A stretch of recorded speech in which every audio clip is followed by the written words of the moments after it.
चलो बच्चों, तो आज हम लोग हिंदी में पोएम नंबर 8 देखें, जो पोएम का नाम है माँ कह एक कहानी। ये जो पोएम है ना, एक्चुअली ये पोएम एक कन्वर्सेशन टाइप में है। कन्वर्सेशन के जिसमें एक माँ और बेटे की बातें हैं, जो एक पोएटिक फॉर्म में दी गई है। कि इसमें जनरली ये पोएम जो है वो गौतम बुद्ध के ऊपर लिखी गई है कि जब गौतम बुद्ध छोटे थे तब उस वक्त ये जो है वो अपनी माता से इच्छा रखते थे कि भाई मुझे जो है वो एक कहानी सुना। और वो कहानी उनकी माँ जो है वो उन्हें बताती है कि इनमें इनमें उनकी माँ जो है वो राजकुमार सिद्धार्थ की कहानी जो उन्होंने बहुत बार सुनाई थी। और ये गौतम बुद्ध जब वो छोटे थे, ठीक है ना, तब उनका नाम जो है वो उस वक्त राहुल था। तो ये राहुल अपनी माँ से वही जिद करते हैं कि भाई उन्हीं की जो है वो कहानी मुझे सुनाओ, कि राजकुमार सिद्धार्थ की वही कहानी मुझे बार बार सुनाओ, ये वो इच्छा रखते हैं। तो एक कन्वर्सेशन टाइप में और एक स्टोरी के फॉर्म में ये पोयम दी गई है। देखो हम लोग इस पोएटिक वे में समझें, और यहाँ पोयम में आप लोग समझना कि इसमें ये दो साइड पर ये पोयम की लाइंस लिखी गई है ना, उसमें एक साइड जो लाइन लिखी गई है वो ये गौतम बुद्ध जब वो छोटे थे, राहुल जब उनका नाम था, ये उनकी कन्वर्सेशन मतलब उनके डायलॉग्स हैं। और दूसरी साइड जो ये लाइंस लिखी गई है ना, वो उनके माँ कह रही है। तो देखो हम लोग इस पोएटिक वे में समझे क्या कहते हैं। कहते हैं माँ कह एक कहानी। ये राहुल जो है वो अपनी माँ से कह रहे हैं कि माँ कह एक कहानी। तो उनकी माँ जवाब देती है, बेटा समझ लिया क्या तूने मुझको अपनी नानी। बराबर ना, उनकी माँ जो है वो मजाक में कह रहे हैं कि भाई मैं क्या तुम्हारी नानी हूँ जो तुम्हें बार बार कोई कहानी सुनाओ, भाई मुझे कोई कहानी नहीं आती। तो वो राहुल कहता है, कहती है मुझसे यह चेटी कि तू मेरी नानी की बेटी। कह माँ कह लेटी ही लेटी, राजा था या रानी, माँ कह एक कहानी। तो वो क्या कहते हैं कि कहती थी मुझसे यह चेटी तू मेरी नानी की बेटी। तो राहुल कह रहा है ना कि भाई तुम जो है वो मेरी नानी की बेटी हो, मतलब सही बात ना, वो उनकी माँ ही कहलाई ना। तो अपनी माँ से वो मस्ती में कह रहे हैं कि माँ कहा लेटी ही लेटी, भाई तुम जो है वो कोई ज़्यादा मेहनत मत करो, भले लेटे लेटे ही मुझे अपनी कहानी सुनाओ। कि बताओ राजा था या रानी, माँ कह एक कहानी। भाई आप ही बताओ कौन था, राजा या रानी, किसकी कहानी सुना रहे हो, कोई तो कहानी सुनाओ। तो उनके माँ कह रहे हैं कि तू है हठी मान धन मेरे, सुन उपवन में बड़े सवेरे। तो उनकी माँ जो है वो उसे कहते हैं कि तू है हठी मान धन मेरे, भाई तुम जो है वो मेरे बहुत प्यारे हो लेकिन हठी हो। हठी मतलब कि जिद्दी हो, भाई तुम बहुत जिद्दी हो। तो आखिरकार वो कहानी बताना शुरू करते हैं। तो उनकी माँ वो कहानी सुनाते हैं कि सुन उपवन में बड़े सवेरे, तात भ्रमण करते थे तेरे। कहानी बता रहे हैं कि उपवन मतलब कि एक सुंदर से बगीचे में, कि एक बगीचे में बड़े सवेरे तात भ्रमण करते थे तेरे। तात मतलब तुम्हारे पिताजी वहाँ भ्रमण भ्रमण मतलब कि भाई घूमने के लिए जा रहे थे। जहाँ सुरभि मनमानी, जहाँ सुरभि मनमानी, सुरभि मतलब कि सुगंध, कि जहाँ पर प्यारी प्यारी सुगंध आती है, उस जगह पर तुम्हारे पिताजी वहाँ गए थे। जहाँ सुरभि मनमानी, हाँ माँ यही कहानी। तो उनका बेटा राहुल वो जो है वो बीच बीच में, किसी किसी को आदत होती है कोई कहानी कहते कहते बीच बीच में वही बातें रिपीट करना, तो ये राहुल वैसे ही कर रहा है। वो कह रहा है जहाँ सुरभि मनमानी, हाँ माँ यही कहानी। कहते हैं ना, हाँ भाई जहाँ पे वो बगीचे की सुगंध जहाँ पर फैली हुई है, हाँ हाँ मुझे यही कहानी सुनाओ। तो उनकी माँ कहते हैं कि वर्ण फूल के फूल खिले थे, झलमल कर हिम बिंदु झिले थे, हल्के झोंके हिले मिले थे, लहराता था पानी। तो ये पूरा उस बगीचे का डिस्क्रिप्शन जैसे पोएटिक फॉर्म में दिया हुआ है। कहते हैं वर्ण वर्ण के फूल खिले थे, वर्ण वर्ण मतलब अलग अलग तरह के फूल जहाँ पर खिले थे।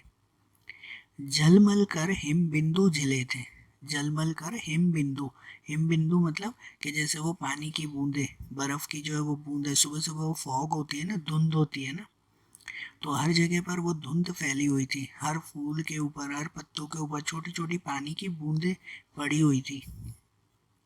हल्के झोंके हिले मिले थे, हल्के हल्के झोंके, हल्के हल्के हवा के झोंके वहां पर चल रहे थे। लहराता था पानी, और जहाँ पर खल खल करता हुआ पानी लहराता था पानी, हाँ हाँ यही कहानी। तो राहुल बीच में कह रहा था ना कि हाँ भाई, हाँ हाँ यही कहानी, मुझे सुनाओ आगे। तो उनकी माँ आगे सुनाती है कि गाते थे खग कल कल स्वर से, सहसा एक हंस ऊपर से, गिरा बिद होकर खग शर से, हुई पक्ष की हानि।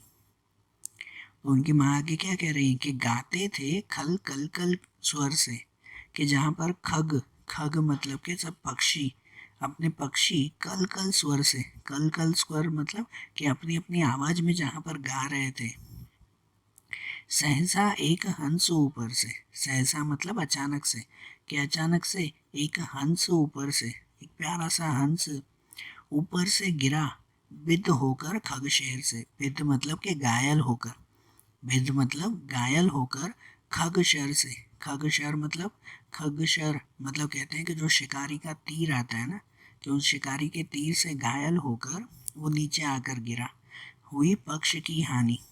पक्ष मतलब कि इस पक्षी, इस जानवर, इस बर्ड की बहुत हानि, क्या कहते हैं कि इसे बहुत चोट लगी, बहुत नुकसान हुआ इसे। हुई पक्ष की हानि, करुणा भरी कहानी। तो कह रहा था, वो राहुल कह रहा था करुणा भरी कहानी, कि भाई ये तो बहुत ही सैड स्टोरी है। चौंक उन्होंने उसे उठाया, नया जन्म सा उसने पाया। कि ये जिसके लिए वो कहानी सुना रहे हैं ना राजकुमार सिद्धार्थ, इस राहुल के फादर, तो उनके लिए उनकी माँ वो कहानी सुनाते हुए कह रही है कि चौंक उन्होंने उसे उठाया, कि उन्होंने चौंक कर सडनली उसे उठा लिया, नया जन्म सा उसने पाया, और उस हंस को जैसे नया जन्म मिला।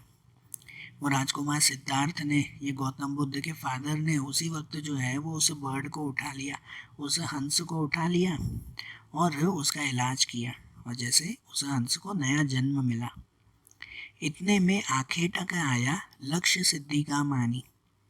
कि इतने में आखे टक आया, आखे टक मतलब कि जो शिकारी था जिसने ये तीर चलाया था, कि इतने में ही वो तीर चलाने वाला शिकारी भी आ गया, लक्ष्य सिद्धि का मानी। लक्ष्य सिद्धि मतलब कि जिसने ये तीर चलाया था, जिसने ये मारा था, उसका मालिक वो वहां पर आ पहुंचा। लक्ष्य सिद्धि का मानी, कोमल कठिन कहानी। राहुल कह रहा था कि अरे भाई, कि ये जो है वो उसका शिकारी भी आ गया, कि ना लक्ष्य सिद्धि का मानी, मतलब जिसने तीर चलाया क्या वो भी आ गया वहां पर, कोमल कठिन कहानी।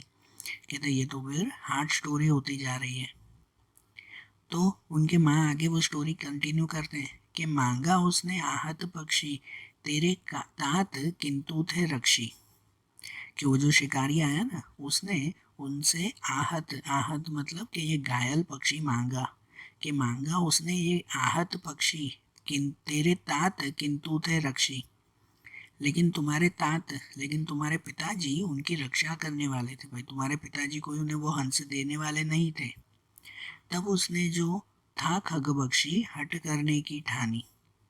तब उसने जो था खगबख्शी, खगबख्शी मतलब इन पंछियों का शिकार करने वाला जो था ना, उसने हट करने की ठानी। हट मतलब कि उसने भी जिद पकड़ी।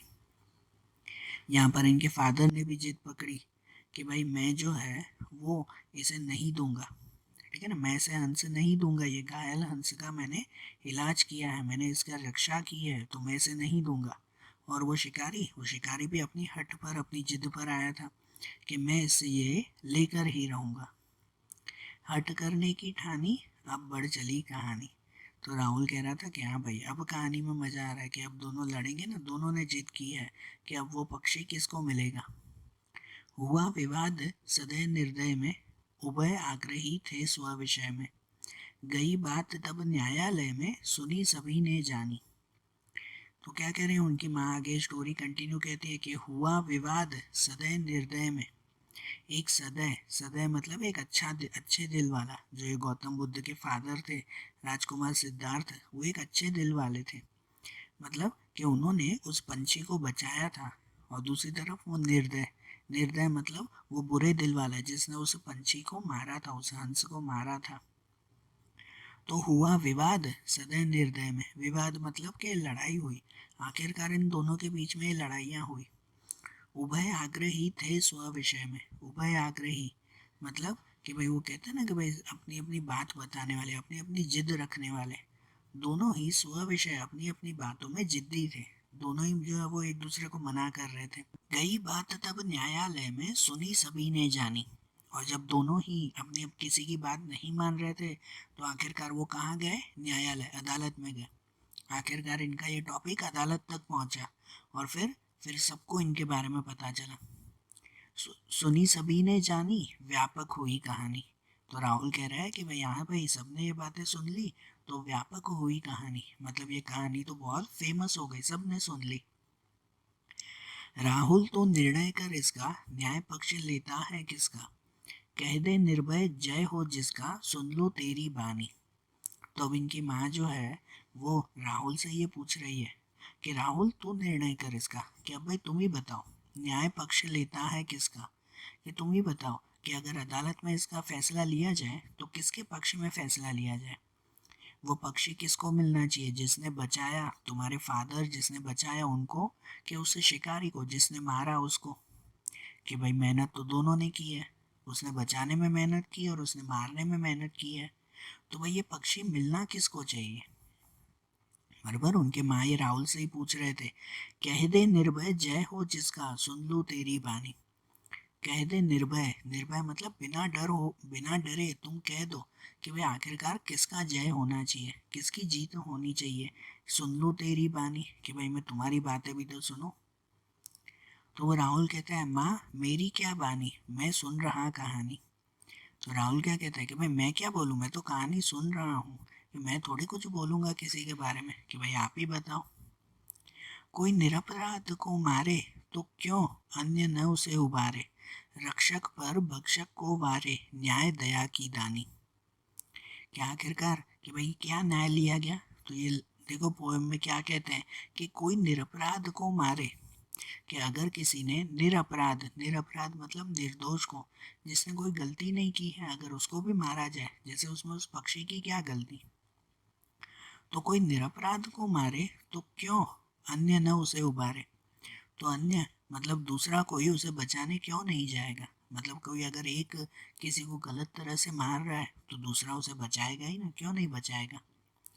रक्षक पर भक्षक को वारे, ये जो पोयम की मेन लाइन है कि रक्षक पर भक्षक को वारे, कि रक्षक वो भक्षक से ज़्यादा बड़ा होता है। रक्षक मतलब रक्षा करने वाला, वो भक्षक मतलब कि जो सजा देने वाला, वो उससे ज़्यादा बड़ा होता है। रक्षा करने वाला मारने वाले से ज़्यादा बड़ा होता है। न्याय दया की दानी, न्याय दया की दानी मीन्स कि आखिरकार यही न्याय है, यही न्याय है कि जो दया करता है, जो हमेशा काइंड रहता है, न्याय उसी के ही साथ रहता है। न्याय दया की दानी तूने सुनी कहानी। तो राहुल कह रहा है ना कि हाँ भाई तुमने जो है वो बिल्कुल सही कहानी ये बताई है। ठीक है, तो यहाँ पे ये कहानी हुई ना कि भाई अगर अगर जो है वो जब भी कोई किसी को अगर मारता हो और दूसरा उसको अगर बचाता हो तो उसमें हमेशा बचाने वाला वो मारने वाले से कई गुना ज़्यादा बड़ा कहलाता है। ठीक है, आइए पोएम समझ में। और देखो आज जैसे हमने ये पोएम देखी ना, अब ऐसे ही इनकी दूसरी पोएम, दूसरे चैप्टर्स हम लोग अगले वीडियोस में देखेंगे। Okay, thank you.